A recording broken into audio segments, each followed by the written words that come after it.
from me. I'm actually going to hand over to Alex, who will speak a little bit more about some detail of this. Thanks very much, Mark.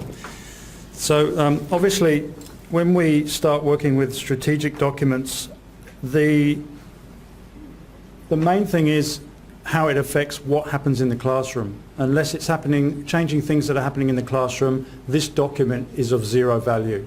So that's why we've deliberately looked at the way in which these parts are put together, particularly the dimensions.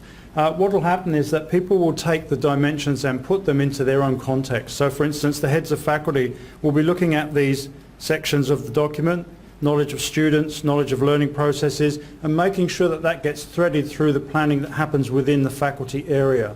Likewise with Amanda, with the primary teams, when you're working together, those elements in that dimensions column will get picked out and made sure that there's some service being made of those elements on the way through. Now, the way in which those elements will be addressed will be through the strategies. When you're viewing this document, be mindful that this is not a complete list of every strategy. These are mainly examples. You're going to generate more. You may not use all of them. It's just a suggested list, and some of them we know are already happening, but so they're listed, but there's other ones as well. So you're going to add to that list and you'll put them into your own context. But the main thing that happens is that we will keep coming back to the dimensions, because the dimensions are the important way in which we can break down each of the excellence areas. So when we're talking about we would really like to be excellent in, for example, professional knowledge, the bits that come off of that, the bits on the diagram that come off of that is the dimensions or the elements that we will see, measure and judge and be able to do something about in order to bring about excellence in the professional knowledge. So if you look at it in that way, it's the same sort of backwards design that you do every time you generate a unit. You want to know what you're aiming for, so you break it down into elements and then you measure the elements for success or otherwise. So that's how that's broken down, and each time we look at a section, we'll be hoping that you can have strategies that come out of that, and you won't have one strategy per dimension. That would be a little bit silly. You just run out of hours in the day. You will have a strategy and you will find that, for instance, it may on that page handle 4 or 5 of the dimensions, and it covers off on those. So these will be grouped and they'll be covered. Now, through the course of a whole year or through a whole period, you will not handle or cover every single stub that you see in the dimensions column there.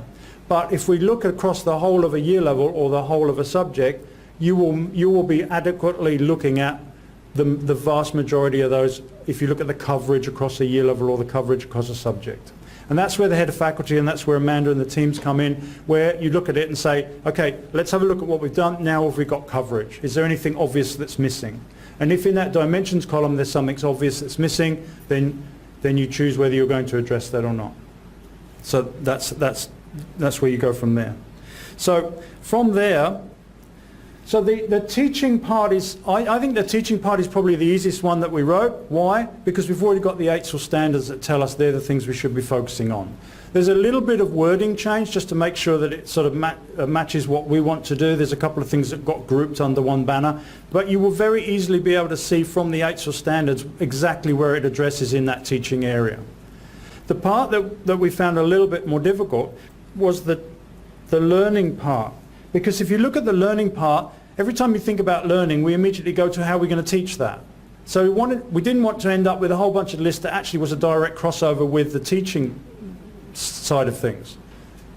So when we were breaking this down, we had to think of the areas of excellence which were the things that we wanted to see in the students. What are we going to notice? What are we going to judge are characteristics of the students if we've hit that level of excellence? And that's why we came up with the growth mindset, highly developed skills, ethical and meaningful contributions to society, personal values and attributes, and active and informed citizenry, and then the bits that come out of that for the dimensions. So the dimensions are obviously the ways in which we're going to address those bigger categories. So understanding and use of growth mindset principles, that's something that we can either observe in the classroom happening or somehow put into our assessment or notice in the feedback that we're getting from kids. So that's something we can actually measure or describe. So that's what that column is for, that dimensions column is for. What can we measure, what can we notice, what can we judge?